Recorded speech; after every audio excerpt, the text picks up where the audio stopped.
اللہم صلی علی محمد بعدد کل داء و دواء وبارک وسلم۔ اس کی خاص ترکیب اور خاص عمل اور بہت ہی حیران کن اس کے روحانی جسمانی بیماریوں کے لیے شفائیہ عجیب معجزات اور کرشمات ہیں اس درود و سلام کے اندر۔ یہی ہمارا زندگی کا مشن ہے کہ اللہ رب العزت ہمیں اپنے بندوں کی ہدایت اور شفا کا ذریعہ بنا دے۔ ہم آپ کو اللہ رسول کی بات سناتے ہیں اور ایسے آپ کو اعمال بتاتے ہیں کہ جن کی نہ کوئی رجت ہے، نہ کوئی ریورس ہے، نہ اس سے کوئی بندش ہے، نہ رکاوٹ ہے، بلکہ ہمارے تمام اعمال اللہ رب العزت کے فضل و کرم کے ساتھ مستند ہیں، اور جن کو کرنے کی برکت سے اللہ رب العزت آپ کے دنیا اور آخرت کے مسائل حل فرماتے ہیں، روحانی جسمانی بیماروں کو شفا عطا فرماتے ہیں، اور لوگوں کی زندگیاں بدلتی ہیں۔ وہ ہمارے لیے دعا کرتے ہیں، آپ کی دعا ہی ہمارے لیے کافی ہے۔ جو ایک مسلمان دوسرے مسلمان کے لیے غائبانہ دعا کرتا ہے وہ اللہ کے ہاں سب سے زیادہ محبوب عمل ہے۔ کسی کے منہ کے اوپر تو ہر انسان کہتا ہے کہ میں تمہارے لیے دعا کرتا ہوں، دوسرا کہتا ہے میرے لیے دعا کرو۔ جو غائبانہ کسی کے لیے دعا کی جاتی ہے اور اس کو بتایا بھی نہیں جاتا، اس کو پتہ بھی نہیں ہوتا کہ کون کون کہاں پہ میرے لیے کیا کیا دعا کر رہا ہے، یہ دعائیں فرشتے لے کے جاتے ہیں اللہ کی بارگاہ میں۔ پھر اللہ رب العزت یہ فرماتے ہیں کہ اس بندے نے اس بندے کے نہ جاننے کے باوجود اس بندے کے لیے یہ کچھ مانگا ہے تو پہلے اس کو عطا فرماؤ پھر اس کو دو۔ اللہ رب العزت اپنے بغیر مانگے ہی اس کو عطا فرما دیتے ہیں جو دوسروں کے لیے مانگتا ہے۔ جب آپ دوسروں کے لیے مانگیں گے تو اللہ تعالیٰ آپ کو بغیر مانگے عطا فرما دے گا، اور جو آپ کے حق میں بہتر ہوگا میرا رب وہ عطا فرما دے گا۔ اور پھر سب سے بڑھ کے ہدیہ اور تحفہ وہ ہے کہ جو میرے آقا علیہ الصلوۃ والسلام کے لیے آپ دعائیہ کلمات زبان سے نکالتے ہیں، میرے آقا علیہ الصلوۃ والسلام کے اوپر آپ درود و سلام بھیجتے ہیں، آپ اللہ کو کہتے ہیں کہ یا اللہ تو محمد صلی اللہ علیہ وسلم کے اوپر درود و سلام بھیج۔ یہ میرے آقا علیہ الصلوۃ والسلام کے لیے دعا ہے جو آپ کر رہے ہیں، اور اللہ سے آپ براہ راست کہہ رہے ہیں کہ یا اللہ تو اپنے محبوب علیہ الصلوۃ والسلام کے اوپر رحمت بھیج، سلام بھیج، ان کے اوپر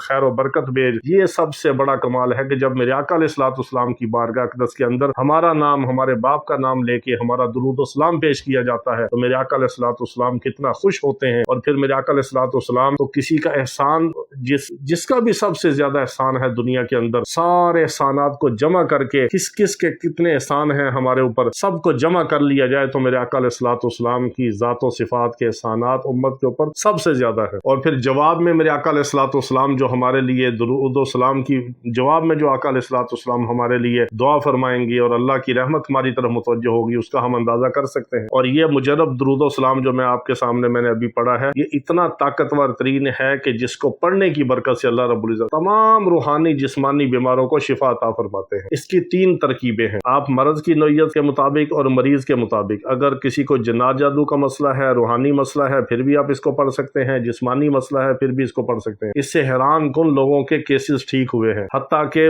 برین ہیمریج کے مریضوں کو اللہ نے شفا عطا فرمائی جو موت کے منہ سے واپس آئے، اور کینسر اور سرطان کے مریضوں کو اللہ رب العزت نے شفا عطا فرما کے نئی زندگی عطا فرمائی۔ یہ اتنا مبارک اور مجرب اور طاقتور ترین خیر و برکت والا درود و سلام۔ اس کی 3 ترکیبیں ہیں۔ پہلی تو یہ ہے کہ مریض خود پڑھے اور کھلا پڑھے، جتنا بھی پڑھتا رہے، وضو بے وضو، پاکی نپاکی میں۔ کوئی مریض ایسی حالت میں ہے کہ وہ وضو غسل نہیں کر سکتا، بہت بیمار ہے، صرف اس کی زبان چلتی ہے، نماز بھی لیٹ کے پڑھتا ہے، یا بعض بیچارے اس حالت میں ہے کہ نماز بھی پڑھنے کے قابل نہیں ہے، تو وہ کھلا اس کو خود پڑھے۔ اگر نہیں پڑھ سکتا تو آپ مریض کو پڑھ کے پانی پہ دم کر کے بھی پلا سکتے ہیں۔ اس کی بھی 2 ترکیبیں میں آپ کو بتاتا ہوں خاص اس کی۔ اگر مریض خود پڑھے، نماز بھی پڑھتا ہے یا بیٹھ کے یا لیٹ کے پڑھتا ہے، زبان چلتی ہے، دماغ ہوش و حواس میں ہے، تو مریض خود پڑھے۔ اگر مریض ایسا بے ہوش ہے، ہوش و حواس میں نہیں، پڑھنے کے قابل نہیں، تو اس کے لواحقین میں سے جو نمازی ہے وہ اس کو روزانہ پانی پہ دم کر کے درود و سلام یہی والا پڑھ کے پانی پہ دم کر کے اس کو پلا دے، یا اس کے پاس بیٹھ کے استعداد کے مطابق پڑھے اور پھر اس کو پھونک دے۔ یہ تینوں طرح سے آپ اس کو کر سکتے ہیں۔ تو پہلا تو یہ ہے کہ مریض خود پڑھے اور کھلا پڑھے۔ دوسرا جو کسی نے اس کو پڑھ کے پانی پہ دم کر کے پلانا ہے، یا اس کے پاس بیٹھ کے مریض کو دم کرنا ہے آپ نے پڑھ کے، اس کی 2 ترکیبیں ہیں۔ ایک تو ہے 313 بار اور دوسرا ہے 700 بار اسی درود و سلام کو، اور تیسری اس کی ترکیب ہے 1011 بار۔ یہ تینوں میں سے آپ جو بھی عمل کرنا چاہیں آپ اس کو پڑھ کے مریض کو دم کر کے روزانہ پلائیں، کسی بھی وقت پلائیں۔ اس کے لیے وضو بے وضو بھی کوئی شرط نہیں ہے، درود و سلام آپ